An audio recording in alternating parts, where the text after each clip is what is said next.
Good morning, good afternoon, and good evening. It's 3 a.m. here in Perth, Australia, and I'm here for the first Q&A of the series Record, Mix, and Release. And I'm so happy to be here to be able to get going talking about this series so far with you guys. I've got a few people in the chat who I'm very happy to see here. I'll just turn my sound down. And I've got a few other things apart from just the series to talk about on in this episode. A few questions I've got to ask you guys about the channel, so I'd love to have your input. Whew, I've been looking forward to this because I've put so much work into this series. And I've got to say, behind the scenes, there were some people who said to me, "Don't do this. You're going to put a lot of work. You can't really be sure if it's going to be successful or not." But I'm very, very, very pleased with the reception it's got from you guys so far. Thank you so much for taking part, leaving some lovely comments for me to just G me on a bit. And I'm just really happy to be getting it out there. It's something I've been working on since August or so. So anyway, we'll talk a little bit more about that stuff later. So welcome to the people in the chat. Very happy to see you here. I'm just going to run through a few here. Now, excuse me if my reading is not very good. I'm not illiterate, but reading people's names, not my strongest point. But anyway, we've got Craig here from Ontario in Canada. Nice to see you here, Craig. Love the hat, by the way. Nice hat. We've got Erki Ranta. Hope I got that one right, from Finland.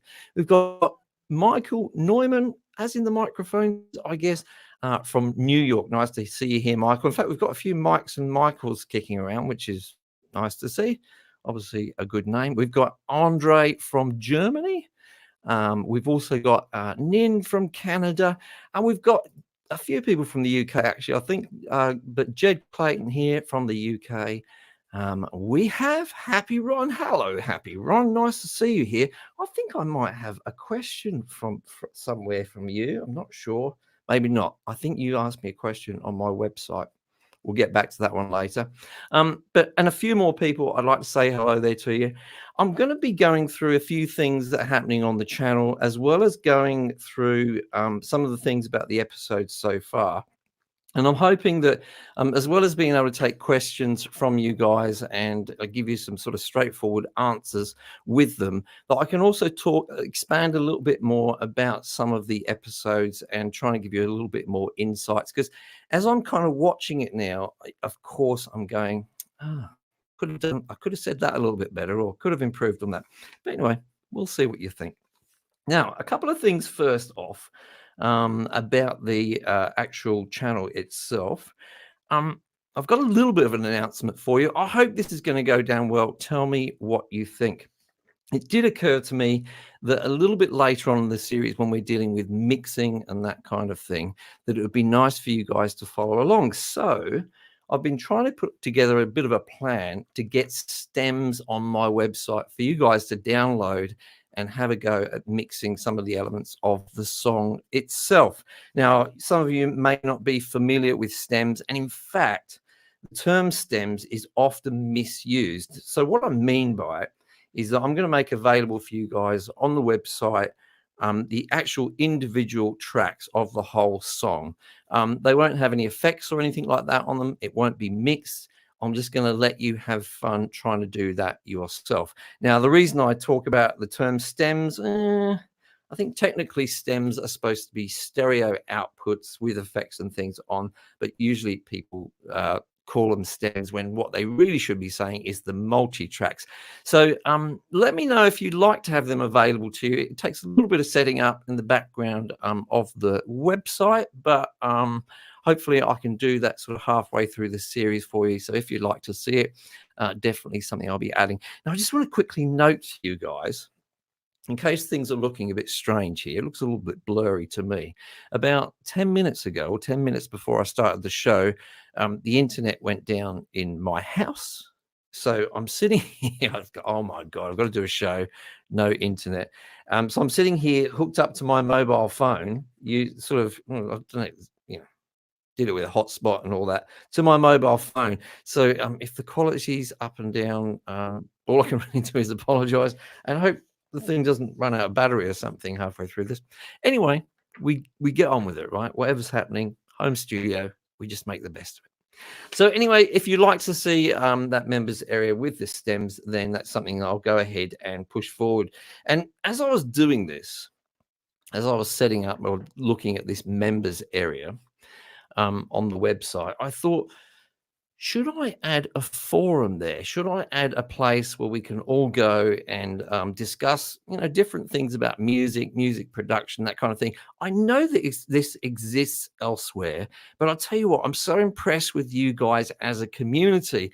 There's a really nice vibe about the way that you're all communicating, and I think you don't always see that on the internet. Very proud of you guys as subscribers and viewers in that way. It's a very civil discourse, which is the way I'd like to keep it, by the way.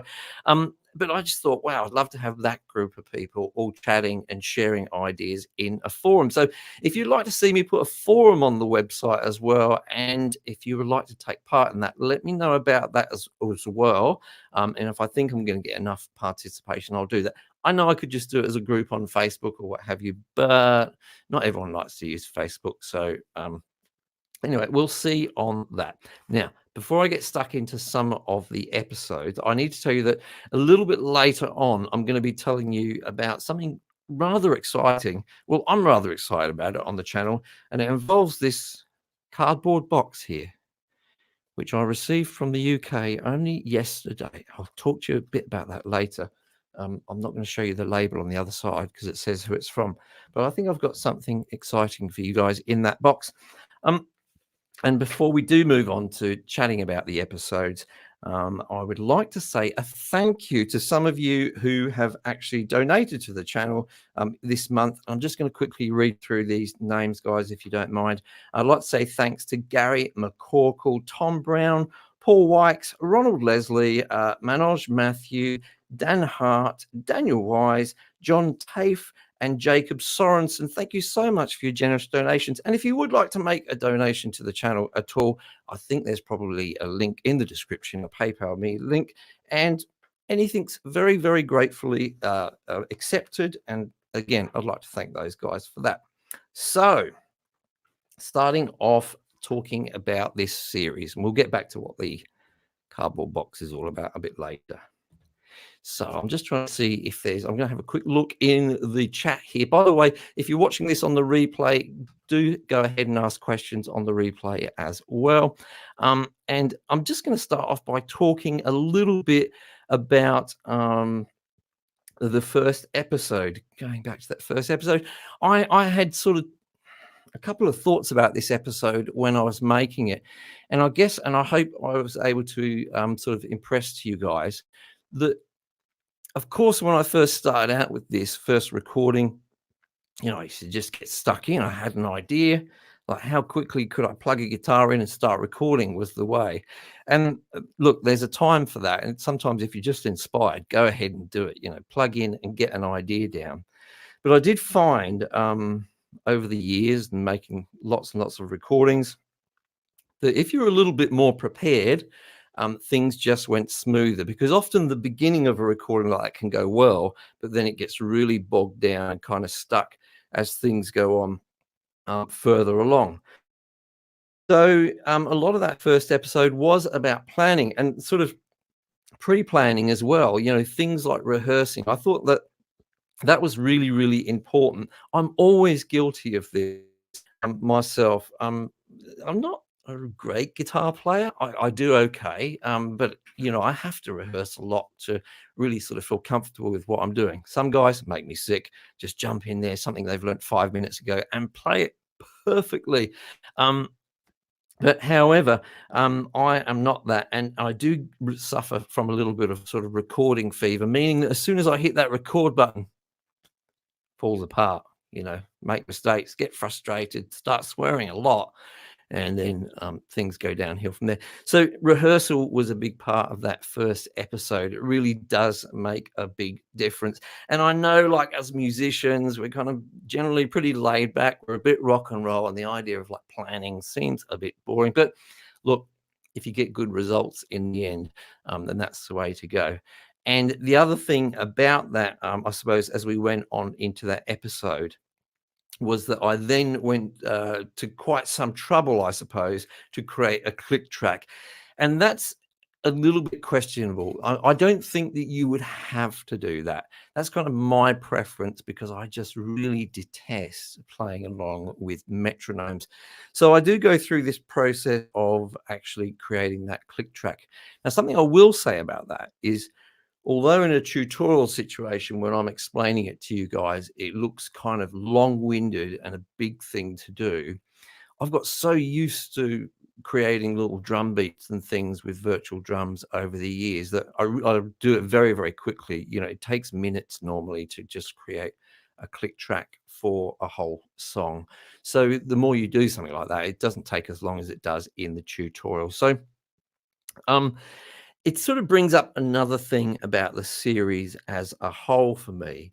And that is that I came up with a phrase for this the other day when I was being interviewed about it.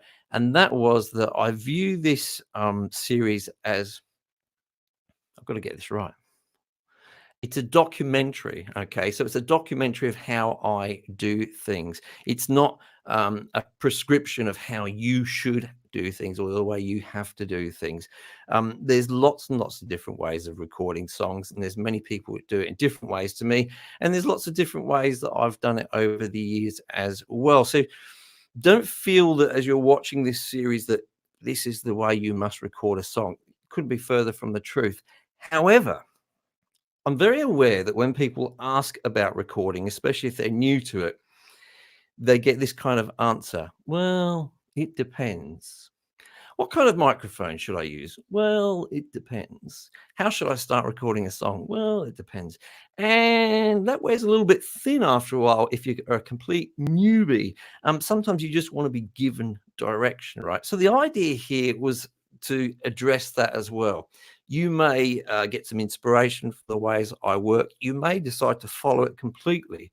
But of course, once you've done that and you've got the first couple of songs under your belt, then of course you adapt it to your own requirements, your own likes, etc. So that was something that was really important. Now let's just have a quick look at the comments we've got here so far. I'm just going through. Hi, Gary. Um, Ben, my question for tonight would be: how do you actually set up a vocal guideline? Um, I'm not quite sure what you mean by a vocal guideline. I'll just guess at this, Ben, but please, continue to um, ask if I'm not understanding this right. So I think you might be talking about a guide vocal, and it's not something that I've spent a lot of time on. I did put down a guide vocal, but that's because with guide vocals, they're really there just to sort of give songs a song structure. If you didn't have a vocal on there at all, and you're just listening to like chord progressions and perhaps a bass line and some drums as you're building this track up, it's kind of hard to know where you are in the song, and it's also hard to know how to respond emotionally with the music. Because say you're just the guitar player, for me anyway, the vocal is going to be probably one of the most emotional parts of the song, and it's really going to dictate the emotion of the song at any point. So that's really the role of the vocal guideline at that time. As I did in that first video, I just put down a rough vocal. It's sort of there so you know where you are in the song and you know what energy should be in that part of the song. However, as I sort of said, I think I just used this microphone when I recorded it. I didn't want to spend too much time on it. It's not something you sort of want to get, really, really perfect. You'd get really bogged down then. It's unnecessary. So you really just should quickly record a vocal, and that just helps you with the structure of the song. I hope I've answered you there. I'm just going through a little bit quickly here to some of the other comments.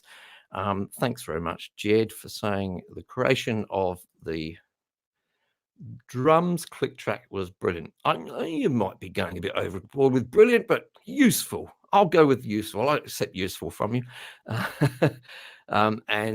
Instead of it depends, I tell my students try this. And yeah, that's exactly what I was thinking.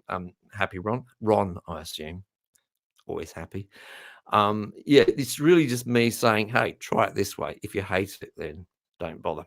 So anyway, that's kind of the first episode. Feel free to ask questions about that first episode if they start to occur to you. Just one last one here that I can see. Sorry. For drum, I tend to pull in the pre-prepared ones that are in the browser. That's a really good question, Eric. Somebody did ask me that, and they were asking me whether I actually always do that. And this is more to do with later in the series. Um, you could definitely at this stage go, look, I just need a kind of a drum beat to play along with now, instead of the click track. And that's a good sort of second option. For me, and this does depend on the song, it really depends on whether, say, on the guitar, there's a very specific rhythm that it's playing, and I want something to help me lock into that rhythm. I don't want anything to work against it at all. So, if there's a sort of an offbeat on the on the third quarter beat of the bar or something weird like that. I just want something. And so sometimes I do struggle with when I've look at all of those beats in the drum browsers, for example, with Superior Drummer or with Addictive Drums and some of the others that I've looked at. I sort of sometimes feel I can find some that are almost there, but just not quite what I want. And as I said earlier, I've got so quick at doing this over the years that it's almost just as quick for me to quickly program it than actually search for a suitable one. But that's not to say you shouldn't do it the way that you're doing it. I think if it works for you, it's absolutely fine, no problem at all. So on um, I've got a few other questions. I'm glad to see the questions are coming out, guys. Can you recommend a portable recording device to get ideas down with before involving a fully featured DAW, e.g., like the old battery cassette recorders, but with computer connectivity?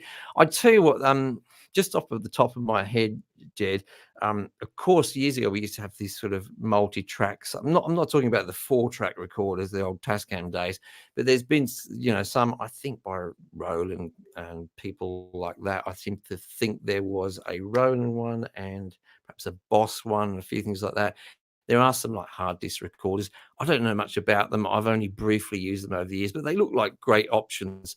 And to be honest with you, I would probably say something like an iPad to get some ideas down. My friend over at Studio Live today, Pete Johns, has a whole channel there really about mobile recording in GarageBand on the iPad. Now, some people do full recordings with that, but for me, that's not quite my cup of tea. But I could definitely use it to get ideas down, and you're not restricted to using just the microphones and the inputs on that device. You can actually plug audio interfaces into tablets and phones and things like that these days. So that's definitely an option that I would look at. And I think there's some really good reasons to use that as well, like being away from your computer in a comfortable space. It might just be a better room in the house or even in your bedroom. You just want to hang out there and put some ideas down, or maybe you're sitting on the beach or what have you. So that would be a way I would go. Personally, I just use my phone to get ideas down. I'll just record it. And what I do is every so often I move them off of my phone and I put them on a hard disk on my computer. It's usually called Song Ideas. And once in a while, I'll sit down and I'll go through them and I think, there's that little chord progression I came up with 2 years ago. Yeah, I like that. I'll run with that. So that can be a useful thing too. And Fred, I think, is trying to answer you there a little bit, and Ben as well. Use the Boss Micro BR80, and I do think I've seen those as well. I think they're really awesome devices. Personally, I sort of struggle sometimes with the menu systems and things like that in there. But if it's something you own for a long time, you get used to it, and then you get proficient at it, just like anything else. David Warner, who shares the name of a famous cricket player, of course, here in Australia. Have you ever used Band in the Box? No, but I hear a lot about it, David. It's been around for years and years, and I must confess, I've never actually used it. Tell me, would you recommend it? What's it all about? What's it all about? I've got to be careful about singing songs. I'll get copyright strikes. Oh, I need some water. Okay. Moving on. Oh, this is much harder than filming an episode, I'll tell you that, guys. So moving on, in the second episode, I talked about bass guitar. And I actually had a comment in there from someone called Alex Walker. He said, not a criticism, just a query. Why not record the cajon first? It feels like more work to create a virtual track. So what he's talking about there, if you remember in the second episode, I recorded the bass guitar, but just before I did that, I actually put a virtual cajon in temporarily, knowing that I will record a real cajon later. And he's like, well, why didn't you just record the real cajon? Seems like a lot of work. And it's a very good question. Again, that's partly because it, for me, generally isn't a lot of work just to knock out and, grab a virtual cajon, drag it in, probably put down a couple bars of a beat and loop it. It was a bit quicker than setting up 2 to 3 microphones to record a cajon, and I wouldn't record in this actual space. I would be down the hall. And so just for my specific situation, it was a little bit more work to do the cajon first. And I was kind of on a roll. I just put down that the guide tracks, the vocal and the guitar. I had a little bit of sort of that temporary drum beat in there, and I was kind of on a roll, and I just felt, yeah, I just want that bass in there to go along with that to create that sort of rhythm section there. So I could have done it by doing the cajon first. That would have been fine.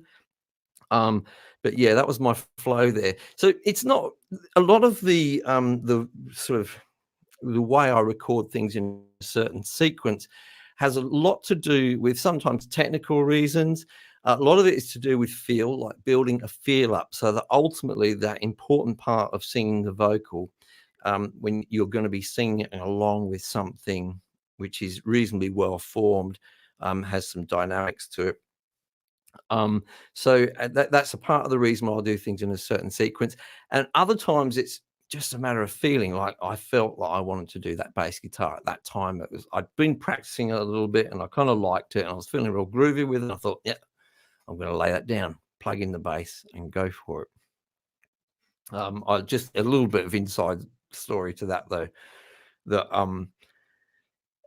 this song probably, well, I started recording the series in late August or September, and it took me through till close to Christmas. I think it was just before Christmas before I finished recording it. And normally it wouldn't actually take me long to record a song like this. The reason I chose this particular song is because it's a really simple song, like musically, it's musical structure, and I thought I didn't want to go too complicated. But just I say the bass was quick. By the time I set up my lights, my camera, film from different angles, get it right, it wasn't that quick. But anyway, we'll pretend that I did it quickly. Looked like that in the video, didn't it? Nah, it was about 6 or 7 hours of shooting. But there you go. That's the woes of a YouTuber. So let me look at some of the questions that we've got in there. So Band in the Box is great. Glad to hear that. I must have a look at that. Happy Ron's on the Band in the Box influencer program and he loves it. Excellent. We will talk about it on Pete John's channel Thursday. Oh, I didn't know that. Happy Ron. I'll definitely try and tune in for that. Hey, Mike. Is it? I'll just go down to this. Sorry, I'll put it up here. G'day, Craig. Hey, Mike. Is it me? Why is it my mixes sound different in my headphones than my monitors? And does it have to be mixed down for it to sound the same in the headphones than in the car? Craig, why does it sound different? Because it really does sound different. It's a completely different listening experience, having those monitors away from your ears as opposed to these things like I've got right now, right on there.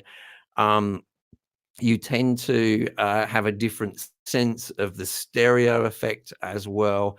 I personally find as well that at times, I could listen through monitors and think, there isn't all that much, say, reverb on something. And then when I put my headphones on, there's heaps of reverb. That could have something to do with the fact that my room is not perfectly treated.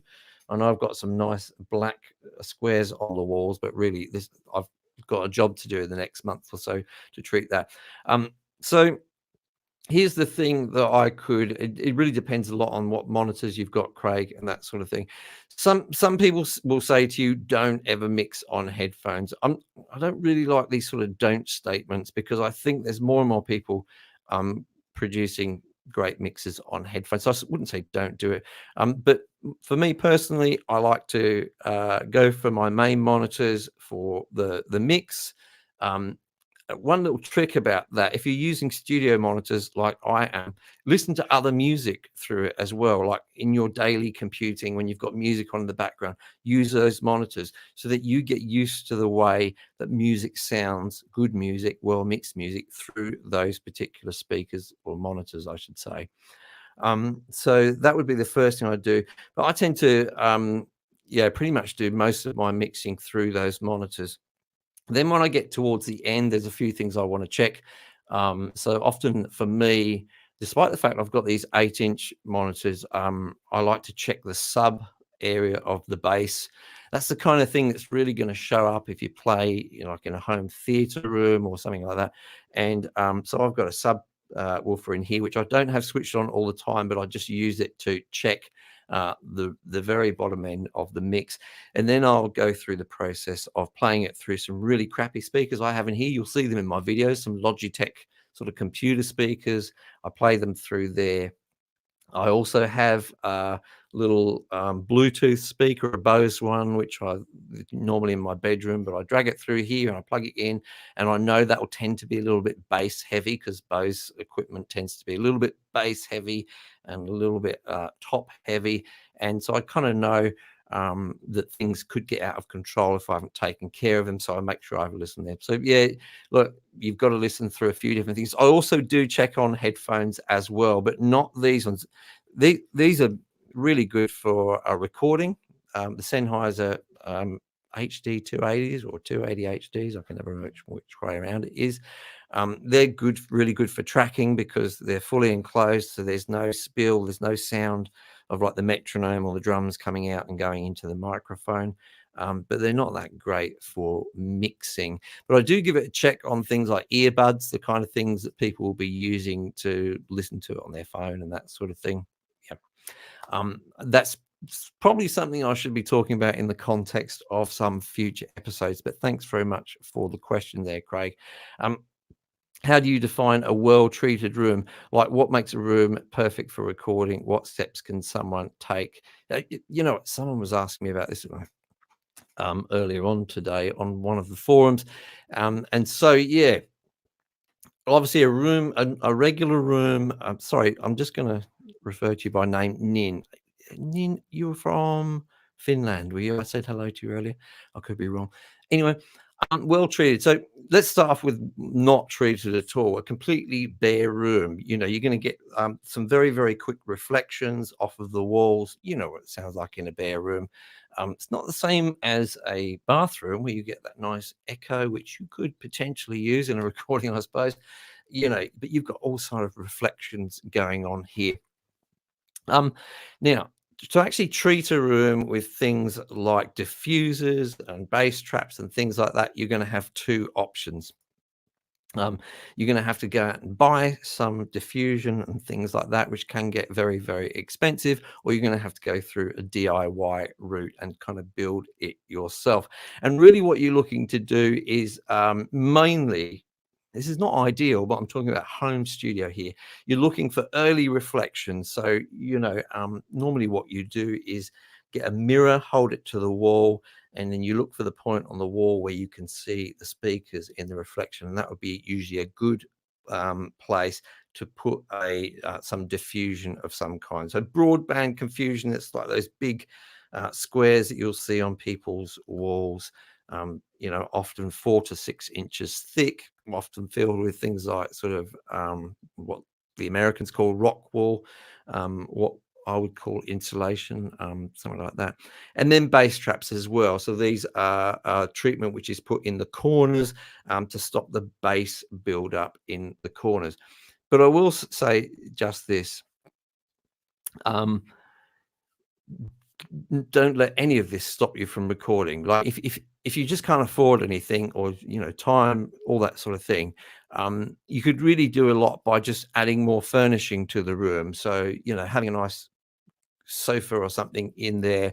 Um, if you're in a room which has got bookshelves with lots of books on there, they can be great as sort of diffusers. Don't let anything stop you from making music and sort of getting on with it and recording. So that's the main thing, because these things can get very expensive and time consuming as well. Definitely do it if you've got the budget and you've got the time.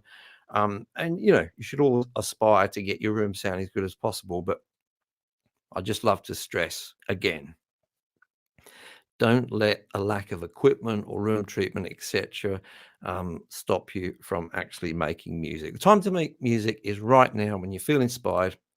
It's all about the song anyway. I won't go on too long about that because I could talk for hours about that. But anyway. So moving on a little bit to what we covered in episode 3, recording virtual drums.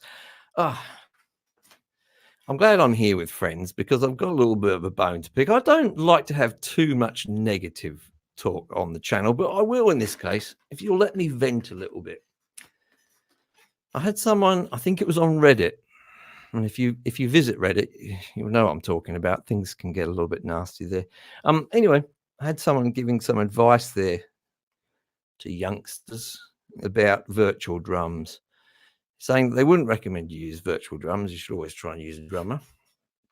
Well, you should always try and use an orchestra, but they're not always available to you. Let's just put it that way.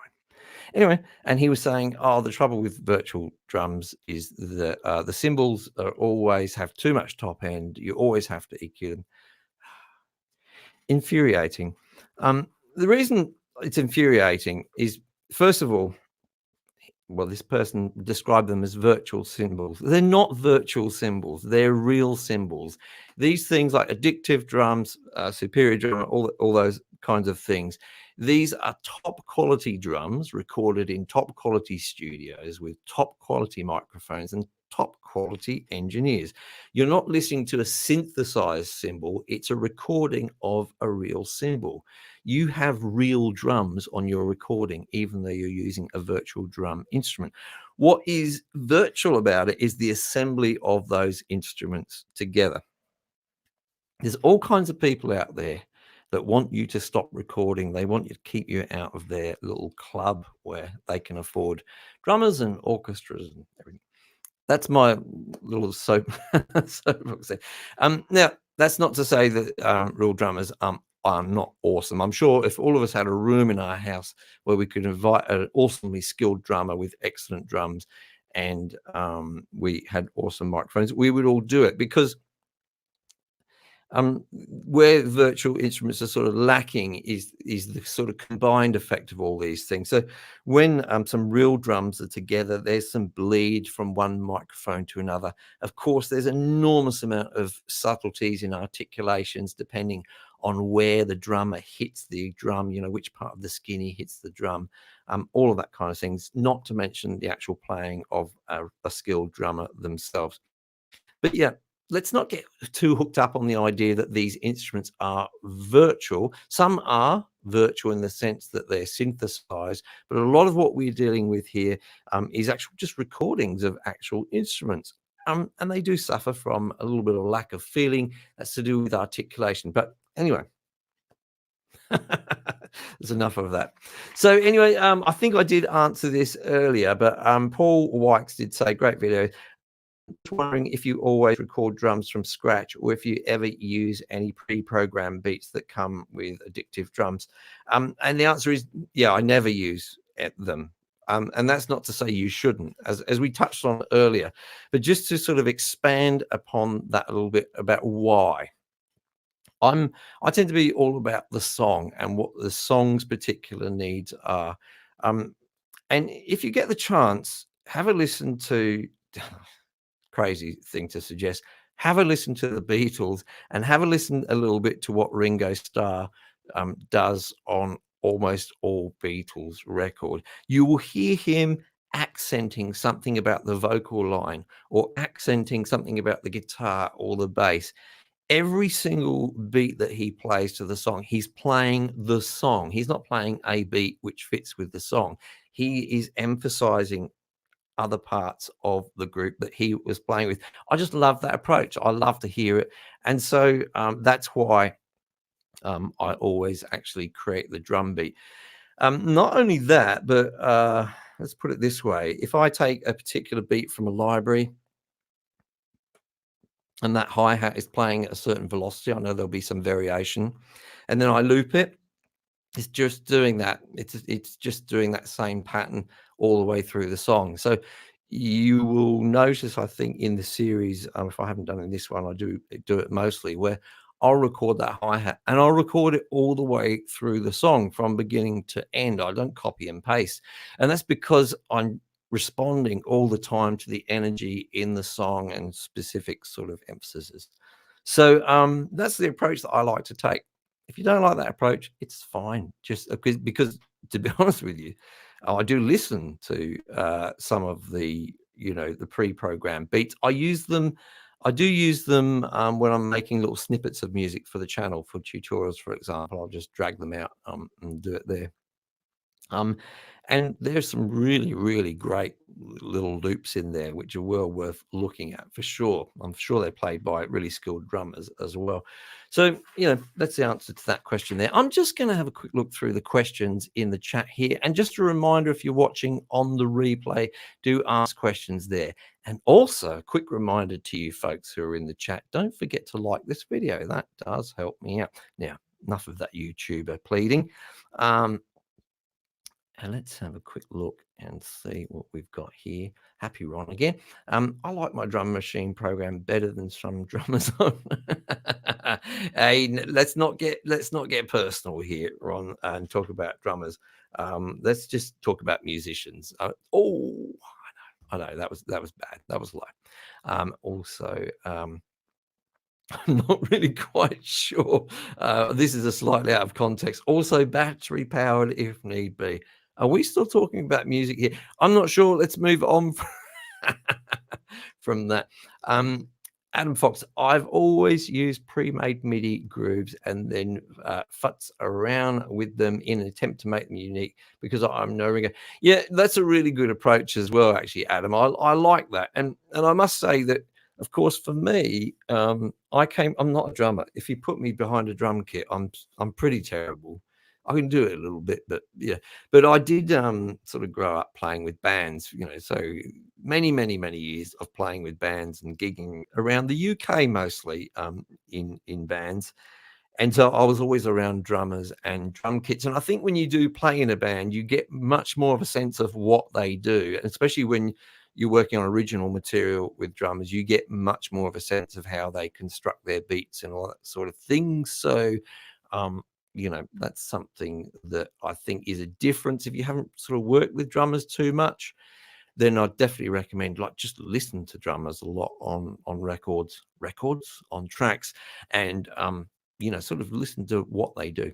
But yeah, if you just want to use some pre-made stuff and fudge around with them, eat your heart out, Adam. That sounds like a good idea for you. And Steve Miller, who also shares the name of an awesome musician, the Steve Miller Band, says, what is your first instrument? Definitely guitar, Steve, an acoustic guitar at that. Again, when I was playing in bands and things, I played rhythm electric. I'm not much of a lead player, but went back to acoustic again. I just love it as an instrument. It's so versatile. It's so emotional. It's so dynamic. And yeah, muck around with a few other instruments when I get the chance and enjoy it immensely. And another quick question from Craig about band number. Why is it you can't turn off the metronome if you never use it? You can turn it off. I mean, in fact, I think in one of my videos, maybe in this series, I show you a really long way to do it. And it's really easy, actually, just to switch it off. There's a button right up there at the top. So yeah, you can just switch it off. And it's funny, again, this is sort of descriptive of the way I did it, but not necessarily prescriptive. I was actually recording a song yesterday and laying down a guitar track. And yeah, I just did it with the metronome. In that particular instance with that song, I felt okay going with the metronome. It would sort of depend on the particular piece of music a lot. Um, are you a piano player or do you hire someone?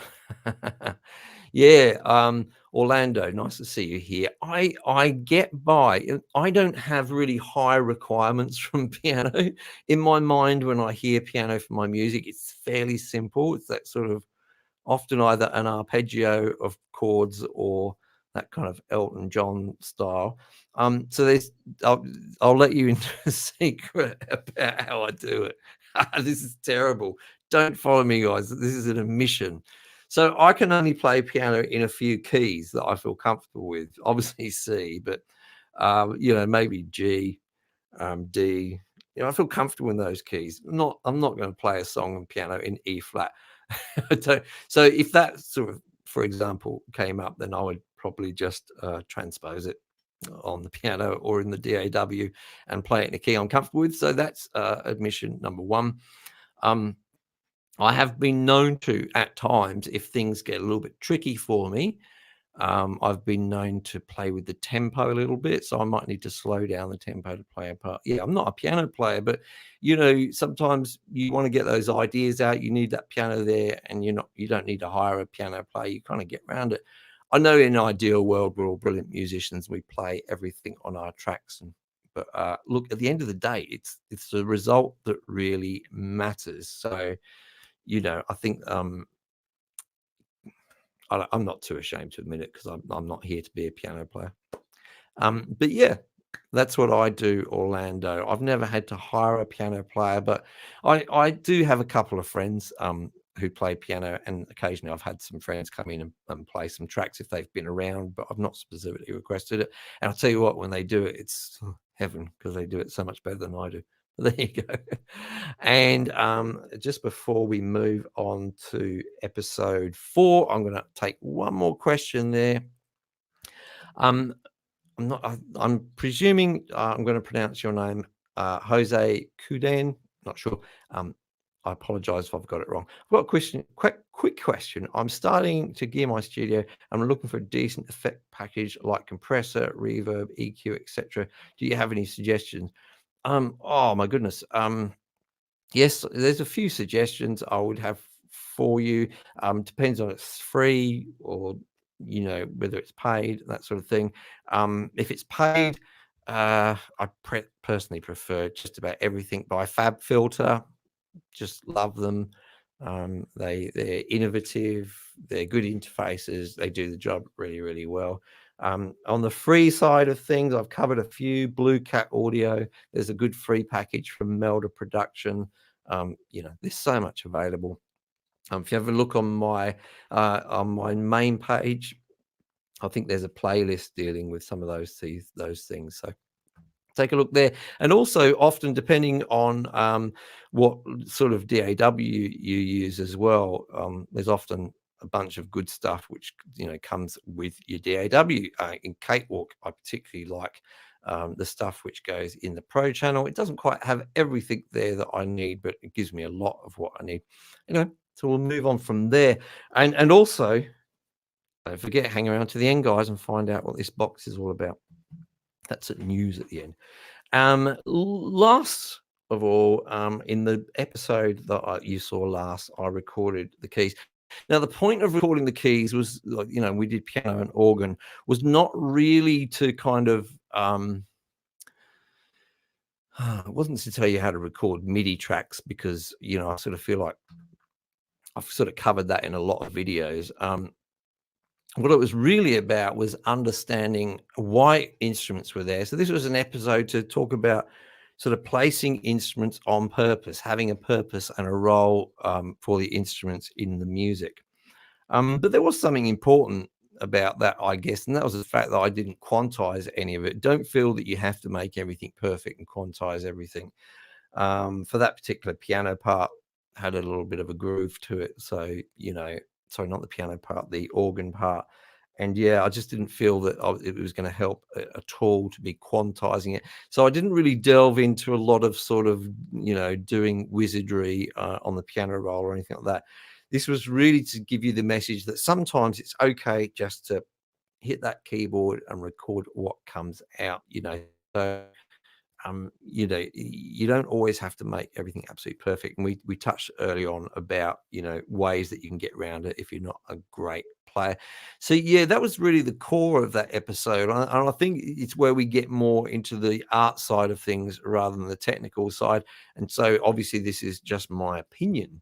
And that is to have a purpose for each instrument.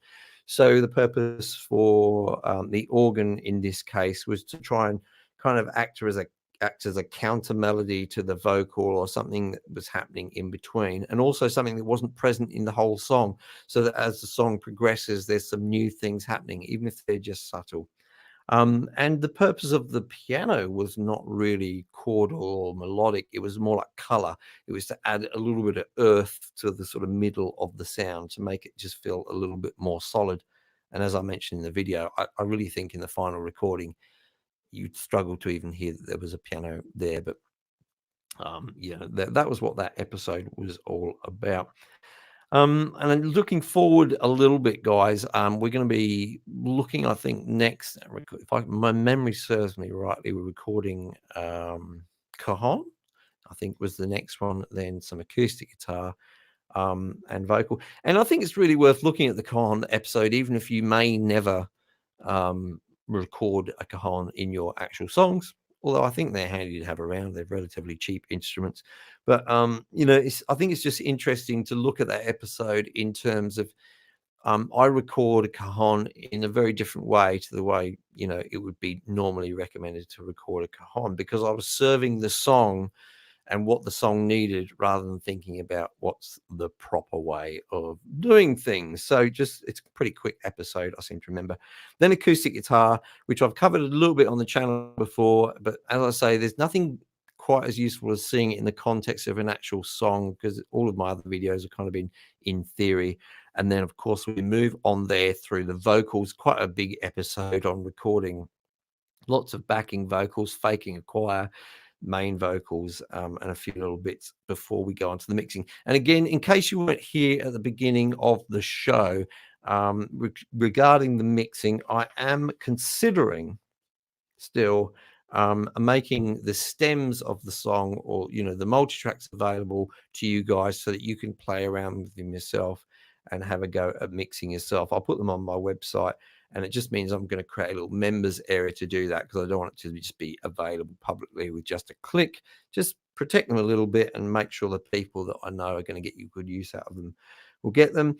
And so let me know if that's something you'd like me to do, if it would be useful to you. And also let me know if you would like me to create a creative source forum on my website where we can all gather and ask each other questions and do all sorts of lovely things. You can show me videos by other people and your own music as well, that kind of thing. I think I'd like to create that. If you think you'd like to see me do that, and indeed, if you think you'd like to volunteer your services as being a moderator, because those things can be quite time consuming, then let me know about that as well. So I will get back to any more questions that you have here, guys. I'm aware that we're running up to about 50 minutes now, so it's almost an hour. So let's talk about this box. I'm kind of excited to talk about this little box here, which came in the post yesterday. I'm going to tell you that coming up after the series is finished in March, I've wanted for a while to do some reviews of audio interfaces, the kind of things that people will want when they're just starting out.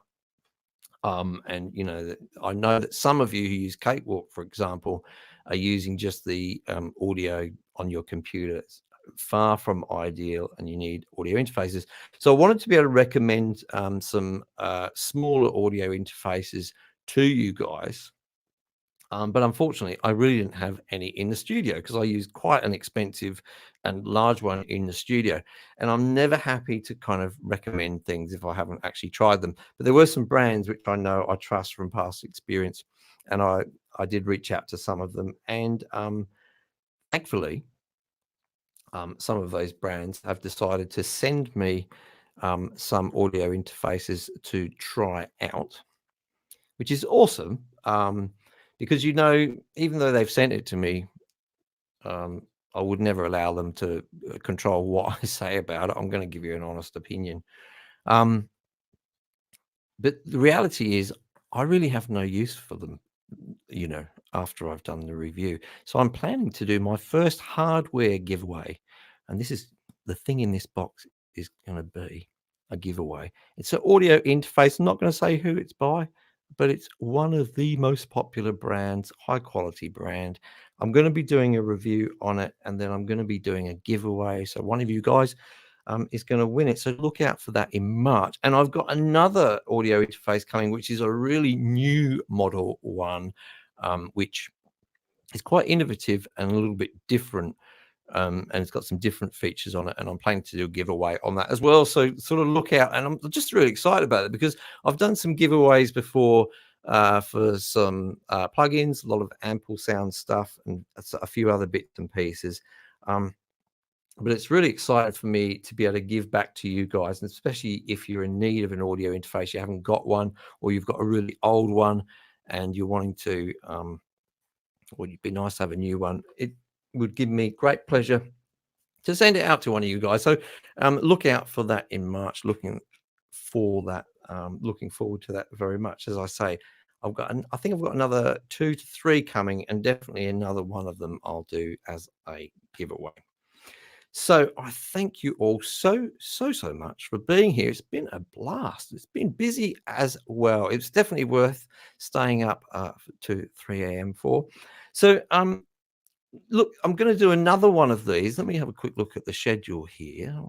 Q&A. I'm going to do another one of these after the 9th episode. We'll be sort of getting into the mixing stage at that stage, and that's going to be on the 21st of February that I'll be doing another one of these live shows.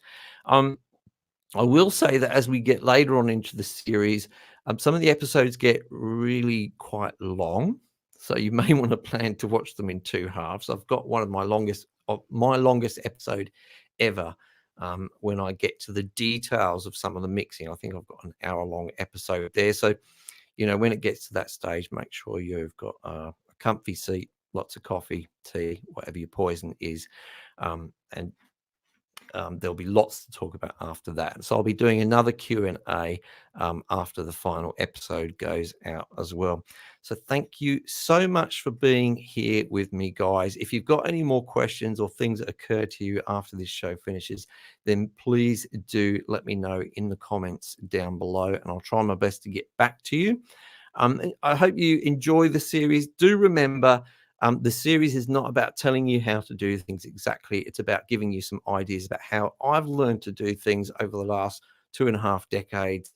But you know, take that and, you know, adapt it to your own purposes. It's been an absolute pleasure to see you all here. I hope you will all keep safe and well so that you can watch the rest of this series. Make sure you hit the like button if you do get the chance, and you can share any episodes of this series with people you think might benefit from it. Then also do that for me. That would be a great help.